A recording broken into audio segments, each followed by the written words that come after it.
રાજકોટ શહેરમાં વાવડી વિસ્તારમાં મારામારીનો બનાવ હત્યામાં પલટાયો હતો। મકાનના ભાડા મામલે માથાકૂટમાં જીવલેણ હુમલો કરવામાં આવતા 40 વર્ષીય વિપુલ મકવાણા નામના યુવકનું સારવાર દરમિયાન મોત નીપજ્યું હતું। ત્યારે સમગ્ર મામલે પોલીસ દ્વારા 5 આરોપીઓની ધરપકડ કરવામાં આવી છે। રાજકોટ તાલુકા પોલીસ સ્ટેશનમાં એક બનાવ બનેલો, જેમાં બીએનએસ કલમ 109(1), 115(2), 118, 189 મુજબના વગેરે કલમો હેઠળ ગુનો દાખલ કરવામાં આવેલો, જેમાં ફરિયાદી શકીલભાઈ મોહમ્મદભાઈ શાહદાર, જેઓને એના ભત્રીજો હતો જે આવેશ,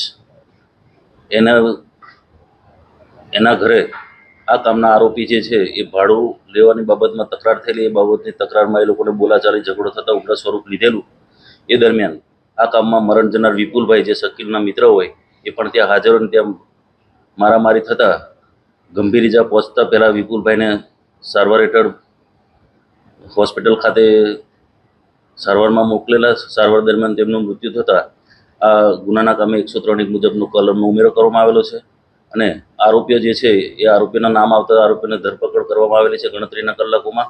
જેમાં આરોપીમાં ભગીરથસિંહ વનરથસિંહ વાઘેલા, અર્જુનસિંહ ઘનશ્યામસિંહ સરવૈયા, સુરેશભાઈ તેજાભાઈ સીસા તેમજ કરણસિંહ સેતુભા સરવૈયા તથા એક કાયદાના સંઘર્ષમાં આવેલ કિશોરોને તેની પણ અટકાયત કરવામાં આવેલી છે। આમાં ગુનાહિત ઇતિહાસમાં ભગીરથસિંહ વનરાજસિંહ કરણ વાઘેલા જે છે એનો ગુનાહિત ઇતિહાસ છે, જેમાં એ પોતે તાલુકા પોલીસ સ્ટેશનના પ્રોહિબિશનના ગુનામાં, સાયલામાં પણ પ્રોહિબિશનના ગુનામાં, યુનિવર્સિટી પોલીસ સ્ટેશનના ગુનામાં પણ સંડોવાયેલ છે।